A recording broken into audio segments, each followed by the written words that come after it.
Às vezes as pessoas tropeçam nas coisas mais inesperadas, nos lugares mais fora do radar e desolados em nosso planeta. Neste vídeo, vamos dar uma olhada nessas descobertas que são aparentemente de outro mundo. De uma instalação secreta para geoglifos bizarros, aqui estão as 20 descobertas mais incríveis encontradas no meio de lugares isolados. Número 20. Naufrágio de 500 anos com ouro. Nas vastas extensões do deserto da Namíbia, onde se esperaria apenas encontrar dunas de areia e talvez alguma fauna que prospera no deserto, existe uma visão que confunde a imaginação: um naufrágio de 500 anos. Encontrar os restos de um navio no meio de um deserto é sem dúvida uma das descobertas mais inesperadas que se poderia imaginar. Quero dizer, você pode imaginar tropeçar em um navio naufragado, não no meio do oceano, mas nas areias escaldantes do deserto? Este naufrágio em particular é conhecido como o Bom Jesus. Remontando ao século XVI, este era um navio português que partiu em 1533, carregado com um tropo de moedas de ouro, marfim e outros bens valiosos. O navio e sua tripulação estavam com destino à Índia, mas nunca chegaram ao seu final. Então, como é que um navio com destino à Índia acaba no deserto da Namíbia? A teoria predominante é que o Bom Jesus enfrentou águas turbulentas e condições adversas, fazendo-o afundar perto da costa da atual Namíbia. Ao longo do tempo, conforme o litoral se deslocou e as areias do deserto se moveram, o navio naufragado foi enterrado mais para o interior do continente. Só em 2008 é que mineiros em busca de diamantes na região se depararam com os restos do navio. O que tornou esta descoberta ainda mais notável foi a condição dos artefatos, devido à falta de oxigênio sob as areias. Muitos itens, incluindo a madeira do navio, estavam notavelmente bem preservados. Número 19. Cabine telefônica em Mojave. Não é todo dia que você tropeça em uma cabine telefônica no meio do nada, certo? Quero dizer, quem iria mesmo usá-la e quem se esforçou para instalá-la em um local que só chega a cerca de 100 visitantes por ano? É por isso que a cabine telefônica do Mojave, como era popularmente conhecida, tornou-se um intrigante local no deserto. Mas o que exatamente é isto? Ela foi instalada pela primeira vez na década de 1960, com a intenção de servir às necessidades de mineiros de cinza vulcânica locais e outros que se aventuraram ou viviam naquela região remota. Para muitos, sua existência permaneceu desconhecida até a década de 1990, quando um homem chamado Godfrey Daniels encontrou sua menção em uma lista telefônica e decidiu visitá-la e posteriormente compartilhou suas experiências online. A localização isolada da cabine, aliada à sua descoberta na era da internet, gerou muita especulação e curiosidade. As pessoas começaram a perguntar: por que estava lá? Era alguma linha de comunicação secreta do governo? Um adereço de filme deixado para trás de um set de filmagem? Ou talvez uma instalação de arte? Odeio decepcioná-lo, mas já sabemos a verdade e ela pode não ser tão fascinante quanto você acha. A cabine tem uma origem mundana, servindo como uma ferramenta essencial de comunicação em uma área sem qualquer outro meio. Mas sua redescoberta levou para a criação de uma espécie de seguidores de culto. Indivíduos aventureiros começaram a fazer peregrinações à cabine só para atender às suas ligações esporádicas ou para fazer uma ligação de uma das cabines telefônicas mais isoladas no planeta. Infelizmente, a nova popularidade da estrutura também levou ao seu fim. Preocupações com o impacto no meio ambiente devido ao aumento do tráfego na área resultou na sua remoção no ano 2000 pelo Serviço de Parques Nacionais. Antes de continuarmos com esse vídeo, clique no botão de inscrever-se e clique no sino de notificação à direita para receber avisos sobre nossos vídeos. Número 18. A árvore mais solitária. Agora eu quero que você se imagine no meio do Saara. É vasto e quente e parece um lugar sem fim, cheio de areia. Depois do que parece horas de caminhada, você tropeça em uma árvore solitária bem no meio do deserto. Essa é a árvore do Teneré, uma acácia solitária, que sobreviveram às duras condições do deserto por mais de 300 anos. Ou pelo menos essa era a árvore Teneré. A história da árvore Teneré é bastante interessante. Acreditava-se que ela tinha centenas de anos e suas raízes alcançavam profundamente no solo, quase 36 metros, para alcançar reservas de águas subterrâneas. Esta incrível adaptação é como a forma que a árvore conseguiu sobreviver em um ambiente tão severo e implacável. Infelizmente, Apesar de que a experiência de ver elas pessoalmente possa parecer mágica e fascinante, esta árvore não está mais no deserto. Era uma das coisas visitadas por muitos no Saara até 1973, mas encontrou um fim quando um motorista de caminhão bateu nela acidentalmente. É difícil entender como em um espaço tão vasto e vazio a árvore solitária poderia ser atingida, mas infelizmente foi. Os restos da árvore foram transferidos para o Museu Nacional do Níger, em Niamey, para que as pessoas se lembrarem desse incrível ser vivo. É realmente de partir o coração que uma árvore com centenas de anos morreu por causa do erro de embriaguez de um único homem. Número 17, Área 6. Você já ouviu falar sobre a Área 51? Provavelmente sim, é com certeza um dos locais secretos mais comentados dos Estados Unidos da América, gerando inúmeras teorias de conspiração, filmes de ficção científica e até mesmo um evento memorável no Facebook para invadir a Área 51. Mas e se eu lhe dissesse que há outro local fora do radar, menos conhecido, mas igualmente intrigante? Esta instalação isolada é conhecida como Área 6 e está localizada em Yucca Flat, dentro do território da Segurança Nacional de Nevada, e se você olhar para isso de uma vista aérea, parece uma estrutura que não pertence àquele lugar.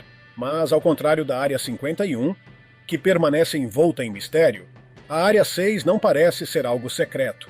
Ao contrário da Área 51, que é gerenciada principalmente pela Força Aérea dos Estados Unidos da América, a Área 6 é supervisionada pelo Departamento de Energia. O objetivo principal desta instalação, de acordo com os registros oficiais, é apoiar o desenvolvimento e testes das operações do Departamento de Segurança Interna dos Estados Unidos da América. Especificamente, a instalação auxilia no teste de sensores em equipamentos de drones, que podem detectar material radioativo que possa ser usado em bombas ou outros instrumentos maliciosos. E esta pista de 1.500 metros você vê ali mesmo, é na verdade para drones, que são veículos aéreos não tripulados e podem ser vistos decolando e pousando, realizando todos os tipos de manobras conforme são testadas em vários cenários. Apesar de conhecermos o principal propósito desta instalação, a Área 6, como a Área 51, é um local que permanece sob o radar. Espero que este lugar não seja invadido aleatoriamente pelos usuários do Facebook no futuro. Número 16, Slab City. Para muitos, a ideia de um lugar totalmente fora do radar, longe da agitação da civilização moderna e desprovida de governança tradicional, pode parecer algo de um romance distópico, mas você sabia que existe um lugar que se encaixa um pouco nessa descrição? Nos Estados Unidos da América, aninhada profundamente no deserto da Califórnia, perto do Mar de Sultan, Slab City é frequentemente apelidada de o último lugar livre dos Estados Unidos da América. É uma visão inesperada para visitantes de primeira viagem. Imaginem uma imensa extensão de terra repleta de trailers, veículos recreativos, instalações artísticas e casas improvisadas, todas repousando em uma fundação de lajes de concreto. Não há sistema de esgoto, rede elétrica ou água encanada aqui. Os moradores dependem de painéis de energia solar, geradores e seus próprios recursos. Agora você provavelmente está se perguntando como esta cidade se concretizou? A terra onde agora fica Slab City já foi Camp Dunlap, uma base de treinamento do Corpo de Fuzileiros Navais da Segunda Guerra Mundial. Criado na década de 1940, este acampamento desempenhou seu papel no maior confronto de guerra que existiu, preparando os fuzileiros navais para suas missões no exterior. Em meados da década de 1950, a base foi desativada e as estruturas militares foram demolidas, deixando para trás apenas as lajes de concreto que outrora formaram as bases dos edifícios básicos. São essas mesmas lajes que mais tarde dariam o nome a Slab City. Inicialmente, depois que a base foi abandonada, aposentados conhecidos como Snowbirds começaram a usar a área como um campo de acampamento de inverno gratuito. Com o tempo, sua reputação como um local gratuito cresceu, atraindo uma gama mais ampla de pessoas. Nas décadas de 1980 e 1990, este lugar tornou-se o paraíso livre que as pessoas conhecem hoje. Número 15. A mão na areia. Nas vastas extensões do deserto do Atacama, no Chile, um dos lugares mais secos da Terra, há uma visão que pode fazer você olhar duas vezes, só para ter certeza, uma mão gigantesca emergindo da areia. À primeira vista é fácil imaginar se esta é alguma relíquia antiga ou uma formação natural. mas na verdade é uma obra-prima da arte moderna conhecida como El Mano del Desierto, ou a Mão do Deserto. Esta escultura tem 11 metros de altura e retrata uma mão com dedos estendendo-se em direção ao céu. A escultura tão curiosa foi criada pelo escultor chileno Mário Irarrázaval em 1992. A peça é ao mesmo tempo prova da expressão da arte humana e uma reflexão sobre a vulnerabilidade do ser humano e a vastidão da natureza. Posicionado em meio à paisagem árida do deserto, a mão não apenas captura a atenção de quem passa, mas também evoca uma gama de emoções que pode ser vista como símbolo da esperança. Uma mão estendida por ajuda, ou mesmo um marcador da humanidade em meio à vastidão avassaladora da natureza. Número 14. Cidade sendo devorada pela areia. Kolmanskop é uma cidade fantasma localizada a pouca distância da pobre cidade de Luderitz. No início do século XX, você provavelmente nem pensaria que esse lugar desolado seria o futuro de Kolmanskop. Em seu apogeu, este lugar era movimentado e rico, e aqui está o porquê: diamantes. Em 1908, um trabalhador encontrou um diamante na área que desencadeou uma corrida. As pessoas se aglomeraram em Kolmanskop na esperança de encontrar a sua fortuna, e por um tempo muitos o fizeram. A cidade rapidamente desenvolveu comodidades, ostentando que eram bastante luxuosas para a época e localização, como um hospital, salão de baile, estação de energia e até mesmo a primeira estação de raio-x no hemisfério sul. Mas, como acontece com muitas cidades movidas por recursos, sua fortuna estava vinculada à dos diamantes. Pela década de 1930, os depósitos de diamantes foram esgotados e locais mais abundantes com a pedra preciosa foram descobertos mais adiante ao sul. A população da cidade começou a declinar, e na década de 1950, Kolmanskop foi abandonada e deixada para que o deserto a recuperasse. Hoje, a areia enche os interiores de casas outrora grandiosas. No entanto, recebe visitantes ocasionais que passam pela área para tirar fotos da cidade. Afinal, no futuro, as areias do tempo irão enterrar completamente qualquer vestígio dessa cidade uma vez movimentada e cheia de vida. Número 13. Navios fantasmas norte-coreanos. Para muitos que vivem ao longo da costa do Japão, descobrir barcos naufragados que são levados em direção à costa não é incomum. No entanto, há barcos específicos que justificam a preocupação daqueles que tropeçam neles. Navios fantasmas da Coreia do Norte. Todos sabemos que esse país é reconhecido como uma das nações mais isoladas do mundo. Estes barcos, frequentemente encontrados sem nenhuma tripulação viva a bordo, despertaram curiosidade e preocupação. Às vezes eles contêm apenas pertences pessoais, equipamento de pesca ou, em casos mais angustiantes, os restos de pescadores norte-coreanos. Muitos especulam que esses navios pertenciam a pescadores da Coreia do Norte, levados ao limite, e que enfrentavam imensa pressão para entregar maiores pescas, devido à escassez de alimentos e às exigências do regime. Estes pescadores podem assumir riscos mais significativos, aventurando-se mais fundo no mar em barcos nada ideais. Infelizmente, a combinação de embarcações mal equipadas, mares agitados e falta de treinamento ou experiência adequada pode levar a tragédias.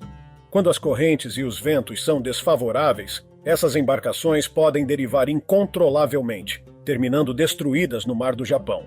A vasta distância e a jornada perigosa significam que nem todos têm sucesso, levando a essas descobertas sombrias na costa japonesa. Número 12. Espadas romanas. Dentro de uma caverna na vizinhança do Mar Morto, 4 espadas de 1900 anos foram encontradas notavelmente bem preservadas. Dada a idade das espadas, sua condição é nada menos que surpreendente. O clima seco e estável da região desempenhou um papel fundamental na preservação desses artefatos, permitindo-nos um raro vislumbre do passado. Essas espadas datam de um período tumultuado em torno das revoltas judaicas contra o Império Romano. A presença delas numa caverna remota sugere cenários possíveis. Seria um esconderijo por rebeldes em busca de refúgio? Elas faziam parte de um depósito destinado a uma batalha futura? Bem, podemos descobrir as respostas em pesquisas futuras. Número 11. Santuário Neolítico. Localizado nas remotas e acidentadas regiões do leste da Jordânia, arqueólogos do deserto se depararam com esse sítio neolítico que nos dá uma ideia de práticas espirituais de cerca de 7.000 anos atrás. Esta descoberta é vital. pois lança luz sobre atividades espirituais comunitárias das sociedades em uma época em que os humanos estavam em transição de estilos de vida de caçadores e coletores para se estabelecerem em comunidades agrícolas. O santuário em si compreende um grande conjunto de pedras em pé, algumas das quais estão gravadas com desenhos entalhados de humanos e animais. A própria presença dessas pedras em uma paisagem tão árida é incomum e cativante. Quem eram as pessoas que ergueram essas pedras e qual a importância que elas tiveram? Enquanto o propósito exato do santuário continua sendo um objeto de pesquisa, uma teoria preliminar sugere que ele poderia ter sido um ponto de encontro comunitário, possivelmente para rituais religiosos ou mesmo observação astronômica. A colocação meticulosa das pedras e as gravuras detalhadas sugerem uma sociedade com tempo e inclinação para se envolver em atividades além da mera sobrevivência. Número 10. O Homem de Marree. Se você sobrevoar as vastas paisagens da Austrália, você poderá ver uma gigantesca figura gravada na terra. Inicialmente, se olhar de relance, você pode confundi-la com um geoglifo antigo que lembra as linhas de Nazca no Peru, mas o que você está vendo é o Homem de Marree. O Homem de Marree, localizado perto da cidade de Marree, no sul da Austrália, é um geoglifo moderno impressionante, com a figura tendo 11 quilômetros de altura e um perímetro de 27. É a representação de um indígena australiano segurando um bumerangue. Não é apenas grande, mas incrivelmente detalhado, tornando-o visível mesmo do espaço. Ele foi descoberto pela primeira vez por Trek Smith, um piloto de avião que voava na região em 26 de junho de 1998. Desde a sua descoberta, muitos se perguntam de onde veio. Enquanto se parece com um geoglifo antigo, muitos acreditam que foi feito por Darius Goldberg, um artista que morou em Alice Springs. O artista morreu em 2002, e ele não confirmou nem negou ser o artista por trás do Homem de Marree, e assim até hoje, o criador e propósito deste grande geoglifo moderno continuam sendo um mistério. Número 9. Cobra de 15 metros. Na década de 1950, durante uma missão de helicóptero sobre o Congo, o coronel Remy Van Lierde supostamente avistou uma cobra enorme emergindo da floresta. Ele estimou que a cobra teria cerca de 15 metros de comprimento, com uma mandíbula em formato triangular. Mas não era apenas um fugaz vislumbre. Van Lierde ficou tão impressionado pelo tamanho deste réptil que ele deu meia volta e até tirou fotos, capturando esta fera em filme. Agora, uma cobra de 15 metros não é pouca coisa. Para colocar em perspectiva, as maiores cobras já verificadas, como a sucuri ou a piton, chegam no máximo a cerca de 9 metros. Outros 5 ou 6 metros de comprimento é uma grande diferença. Se as afirmações de Van Lierde forem precisas, este gigante do Congo pode facilmente ser a maior cobra já documentada. Apesar das fotos que foram tiradas por Van Lierde mostrarem uma cobra enorme, o tamanho exato com medições baseadas nessas imagens tem sido um assunto de debate. Então, realmente existe um réptil gigante à espreita nas florestas da República do Congo? Ou a foto capturada por Van Lierde estava simplesmente equivocada ou exagerada? Para o nosso bem, espero que seja a última opção. Número 8. Cabras que escalam árvores. Agora, eu não sei você, mas eu sempre achei que as cabras eram criaturas muito adoráveis. Seus cérebros parecem lentos a maior parte do tempo. E essas próprias criaturas parecem que não sabem o que estão fazendo 90% do tempo. Agora, você pode pensar que elas só ficam no chão mastigando grama, mas você sabia que elas podem, na verdade, subir em árvores? Algumas cabras no sudoeste de Marrocos possuem uma habilidade menos conhecida. Elas podem escalar árvores sem esforço, mesmo aquelas com até 10 metros de altura. Com agilidade, elas se empoleiram em galhos finos que parecem muito frágeis para suportar seu peso. Parece uma visão cômica, mas a verdade é muito mais simples. Esse comportamento peculiar é mais comum em áreas onde os alimentos são escassos, e estas cabras são particularmente atraídas pela deliciosa fruta produzida pelas árvores de argan. Observar suas acrobacias é uma exibição surreal que parece desafiar as leis da física. De certa forma, você pode ver que os humanos também são iguais. Assim como essas cabras que reúnem sua energia para atividades que elas gostam, nós também tendemos a exercer esforço quando motivados por nossas preferências e paixões. Número 7. Pony Hand. Se você já deu um passeio na zona rural de Lincoln, em Massachusetts, Então talvez você já tenha se deparado com esta visão incrivelmente bizarra. Parece algo saído de um filme de terror de baixo orçamento. Um círculo de cavalinhos de brinquedo velhos voltados para dentro, fazendo-os parecer como um altar improvisado. A formação tão bizarra é conhecida como Ponehenge, em referência ao círculo de pedras Stonehenge. Embora pareça horrível, sua origem não é realmente um mistério. Começou bastante inocentemente quando um casal de velhos cavalos de balanço foram deixados em um terreno aparentemente abandonado. Ao longo do tempo, cada vez mais brinquedos de cavalos começaram a aparecer, adicionados por contribuições anônimas.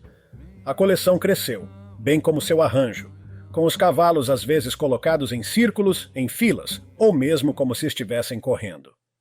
Uma piada interna bastante divertida e inofensiva. Número 6. Cemitério de trem grandioso. Agora, um trem provavelmente seria a última coisa que você esperaria ver no meio do deserto, mas na Bolívia, perto da empoeirada cidade de Uyuni, há um cemitério de trens. Aqui, em meio à paisagem desértica, você encontra os restos enferrujados de locomotivas e vagões que remontam ao início do século XX. Em Uyuni, já houve um movimentado centro ferroviário conectando as minas da Bolívia com portos no Oceano Pacífico. Esses trens desempenharam um papel fundamental no transporte de minerais, especialmente durante o boom da mineração nas décadas de 1920 e 1930.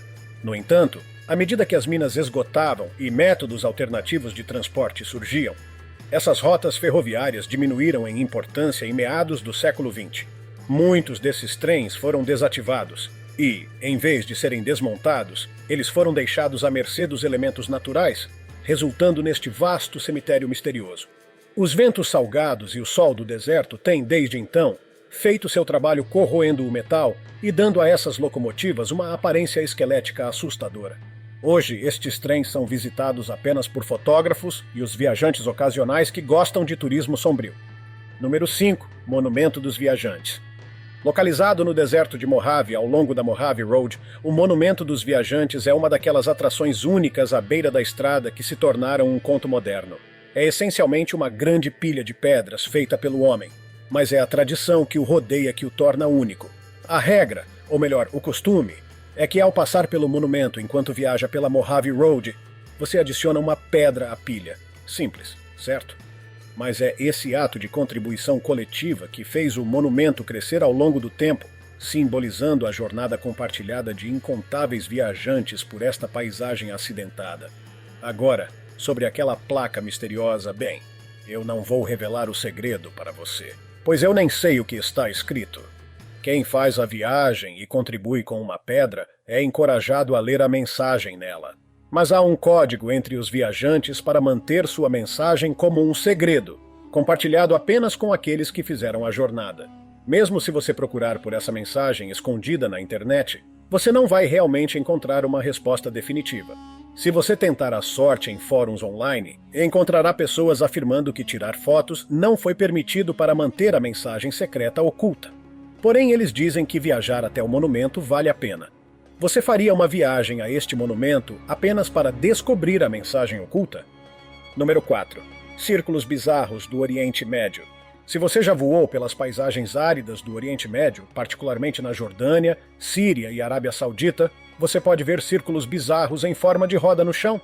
Estes geóglifos ficam geralmente no meio do nada, em um lugar onde é difícil imaginar seu propósito. Eles são frequentemente chamados de pipas do deserto, ou de forma mais simples, os grandes círculos. Esses antigos padrões, alguns dos quais abrangem mais de 397 pés de diâmetro, permanecem um enigma para arqueólogos e historiadores. O verdadeiro propósito, idade e origens destas formações são temas de constante pesquisa e especulação. Elaborados a partir de pedras locais e quase imperceptíveis ao nível do solo, esses círculos se tornam visíveis apenas do ar, o que levanta perguntas sobre a finalidade pretendida, visto que foram criados muito antes da idade do voo. Eles foram projetados para serem observados de um ponto de vista mais alto, ou serviram a um propósito funcional no terreno. Algumas teorias sugerem que eles podem ter tido um significado ritualístico ou astronômico. Outros propõem que eles poderiam ter sido usados para fins agrícolas ou pastoris, talvez como currais de animais. Também existem teorias de que estes poderiam ser restos de locais de sepultamento ou eram usados para alguma forma de marcação territorial. No entanto, estas são todas especulações e respostas reais permanecem encobertas. Número 3. Cidade dos filmes. Imagine que você está andando pelo deserto e ao longe você vê o que parece uma cidade pequena, mas quando você finalmente a alcança, você é recebido por um lugar desprovido de vida e o que você pensou que eram casas, na verdade eram falsas. Esta é a Film City, isso é, uma vila falsa que está localizada no deserto do Catar. Este lugar está completo com edifícios, mesquitas e arcos de tijolos de barro. Parece um antigo assentamento arrancado diretamente de um filme histórico. E esse é precisamente o ponto da Cidade dos Filmes. Ela foi construída como um cenário de filme, daí o seu nome. Foi usada principalmente para programas de televisão e filmes árabes ao longo dos anos. Depois de servir seu propósito cinematográfico, a Film City tornou-se um popular destino para turistas. Afinal, é um lugar que vai fazer você se sentir como se você tivesse sido enviado de volta no tempo. Número 2. Um país ou uma plataforma de petróleo? Na vasta extensão do Mar do Norte, onde se poderia esperar encontrar apenas plataformas de petróleo e navios, há um local inesperado, um país autoproclamado em uma antiga plataforma de petróleo.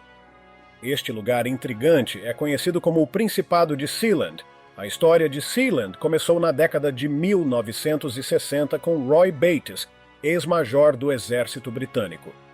Bates pegou uma plataforma antiaérea abandonada da Segunda Guerra Mundial conhecida como Torre de Rough, situada em águas internacionais ao largo da costa da Inglaterra. Lá em uma antiga plataforma de petróleo, Bates morou com sua família. Em 1975, ele declarou-a o Principado Independente de Sealand, tendo ele mesmo como príncipe. Bem, não havia realmente ninguém que o parou inicialmente, mas permanecendo fiel à sua reivindicação, teve seus próprios desafios ao longo dos anos. Sealand enfrentou vários problemas legais, batalhas, tentativas de golpe e até confrontos com a Marinha Britânica. Porém, com o uso inteligente de lacunas legais, a família Bates conseguiu manter sua reivindicação na plataforma. Hoje, Sealand se comercializa como o menor país do mundo, embora não seja oficialmente reconhecido por um Estado soberano estabelecido ou organização internacional. A plataforma inclui acomodações residenciais e a família Bates até emitiu passaportes e selos de Sealand e cunharam suas próprias moedas. Então, o que você acha de Sealand? Roy Bates tomou uma decisão imatura? Deixe-me saber o que você pensa nos comentários. Agora é hora do tópico oculto de hoje. Esse rancheiro acabou enviando uma mensagem arrepiante depois de fazer esta descoberta em seu rancho particular. O homem estava fazendo sua visita de rotina pelo perímetro de sua propriedade quando viu uma visão arrepiante de dezenas de javalis selvagens mortos. Ele não conseguia acreditar no que via. Aproximou-se de um, examinando-o de perto, mas não encontrou feridas nem sinais de ter sido baleado e nem uma única pista sobre como os animais encontraram seu misterioso fim. Parecia simplesmente que os animais de 4 patas caíram mortos. Ele sabia que resolver o mistério seria muito coisa para fazer por conta própria, e então ele compartilhou sua experiência na internet e convocou especialistas para, esperançosamente, entender a verdade por trás desta ocorrência bizarra. Mas, após chegarem ao local, até mesmo especialistas estavam sem saber o que realmente aconteceu. Alguns afirmaram que talvez os javalis estivessem infectados por algum tipo de doença, talvez desidratação, e o calor implacável os empurrou à beira da morte. No entanto, eles se seguravam a uma suspeita assustadora que algo muito mais sinistro tinha lançado sua sombra sobre o destino daqueles animais. Então, você tem alguma teoria? Chegamos ao número 1, o tapete mais antigo do mundo. Quando pensamos em artefatos antigos, poderíamos imaginar ferramentas, cerâmica ou mesmo joias. Mas pesquisadores de 1900 encontraram algo inesperado. Um tapete que ficou logo conhecido como o mais antigo do mundo.